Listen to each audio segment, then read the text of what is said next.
Mr. W.S. Morrison is here to explain. Now that you're receiving your ration books, he tells you what you should do now and what you may have to do if the need should come. These little books may seem a bit complicated at first, but their purpose is quite simple. They mean that if, in the course of the war, we are short for a time of this or that article of food, rationing will give everyone, rich and poor alike, an equal share of all that's going. The only two things which it is now necessary to ration are bacon, which includes ham, and butter. When you get your book, you should register with your shopkeeper for supplies. There's another thing you can do to help me, and that is to register with your retailer for sugar. Sugar is not being rationed, but the information will enable me to know how much to send to each district, for there have been great movements of population since the war began. A word before rationing begins. The best way you can help is by rationing yourselves. I'm sure that all of you will buy your fair share and no more. So this is, again, we're going into this rationing because that's kind of the main thing we come here to see. Now, but this going to lead into the mark of the beast. Now, we're going to read this. It says, housewife Alice worried about feeding her family when food rationing was introduced in January 1940. That's just 1 year after the beginning of the war. However, as a large family, the oil presses could pool their rations, making Alice's job a little easier. Everybody was issued with a ration book. Everybody. Women, whether it's a baby or a child, everyone was issued with a rationing book. You didn't get a family rationing book. You got every individual had a rationing book. That's how it's going, and it's going to be the same thing with the chip. Okay, everybody was issued with a ration book, and shoppers had to register with a local grocer and butcher. Sugar, butter, and bacon were the first items to be rationed, with meat following soon after. Eggs and milk were also strictly controlled, though dried versions were later available. And then that's why you're going into these executive orders that Obama has and that they have here in the UK for the government to confiscate the food supply. This is what they're going to do. They're going to confiscate the food supply, and then the government are going to control how that food is disseminated. And if you ain't got that chip, you're on skid row. John remembered particularly missing fresh eggs during the war. Okay, before we built war bricks. See, no one ain't having no powdered eggs today, unless you go on a cruise, a cheap cruise. Before war broke out, Britain only produced 1/3 of its food and relied heavily on foreign imports. You see, when war came, that's the state of the country now. We're not even in war, man. Yep. Britain still relies a lot on imports, man, rather than producing its own stuff. Yep. That's the kind of situation we're still in. That's right, because most of these Western countries get their food from the third world, except maybe Spain. Spain produces a little bit of food, but before war broke out, Britain only produced 1/3 of its food and relied heavily on foreign imports. When war came, the public was therefore encouraged to grow their own fruits and vegetables, which that's not going to happen now. You ain't going to get time to do all that, but they're banning people. They're banning people doing that. Through campaigns such as Dig for Victory, Betty grew carrots and William had an allotment. But guess what? They're not even see. That shows you that World War III is going to be worse for the people, because it's really the great meat grinder of the Lord. Okay, young children and expectant mothers were given extra rations of milk, but that's not going to happen. Just trust me, that's not going to happen this time. Orange juice and cod liver oil. Jessie benefited from these extra rations as her son was just a year old when war broke out, and I bet she was thanking the government for that. And then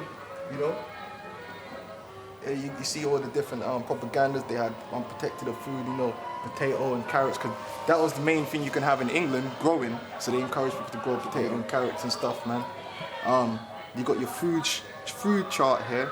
Eat something from each group every day. So they were just, managing the people's diet. That's how they're gonna manage you in them concentration camps. You're gonna get all the vital, essential proteins and vitamins that the body needs. Okay, you're gonna get that gruel. That slop. That slop. Yeah. And then I don't know if a brother can get the rationing cards, but they've actually got rationing cards with names on it, man. Rationing books, sorry. And they had the same thing in America, and I'm pretty sure they had the same thing in France and all these places. And guess what? In today's day and age, they're not going to give you a rationing book. It tells you here as well about getting the cheaper cuts of meat as well, man. Look at the identity card. That's what I was about to say. It shows you the RFID chip is going to be the replacement in this era. The Because you can national store all registration that identity. information on one chip. I'm just gonna test this. That's where I get a lot of my little toys. Yeah. Program. Okay. So it's live. Alright. So let me get that ready.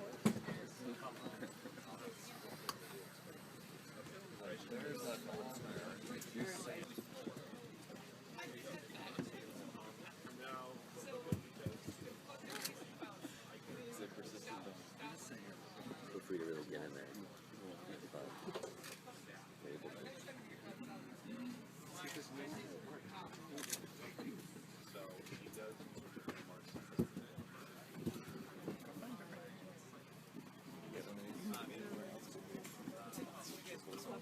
Are you allergic to shellfish? No.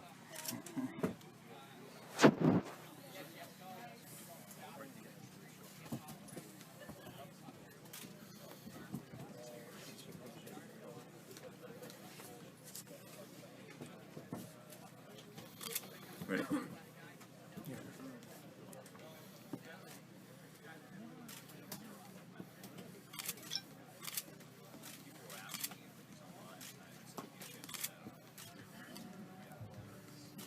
Woo! It's a boy. That wasn't too bad. Yeah.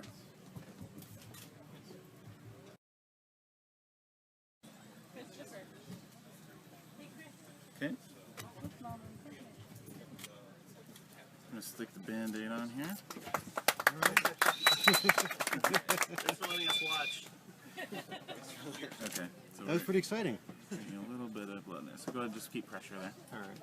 Alright. You know, it's all about emerging technologies together, man. You know, micro, you know, making them small and shit. Ubiquitous. Yeah. Potato sponge pudding. Wow, they're getting creative with that potato, boy. That's how I said. That's where you get told in a hole because Yeah. they had the potato and then the sausage in the Yeah.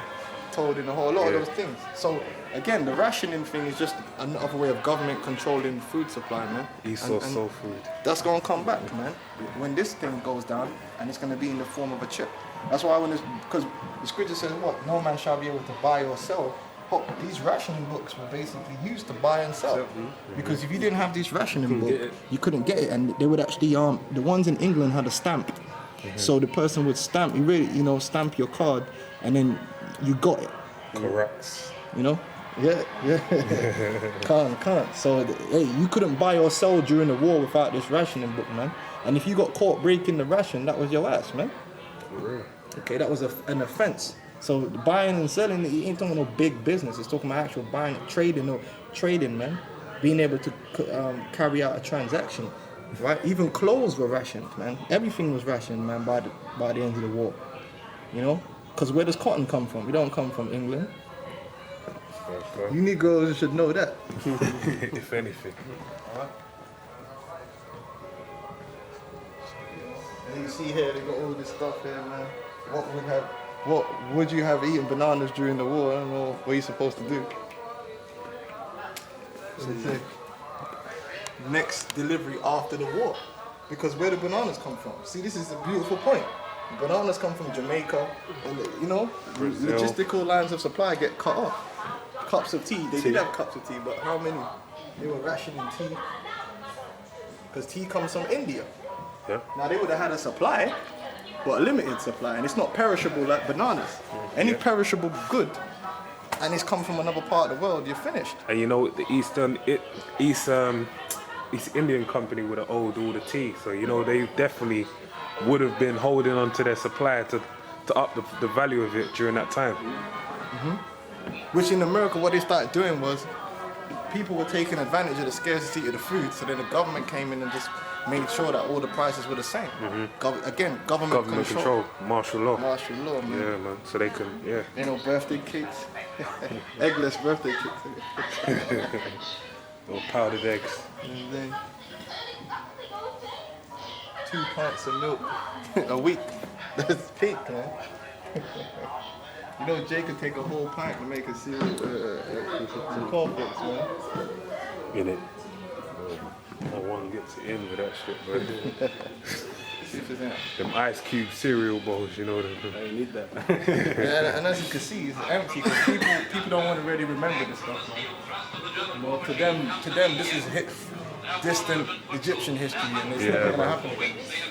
And plus it's Saturday, so Better things to do for them. But if they ain't coming on Saturday, what day they coming?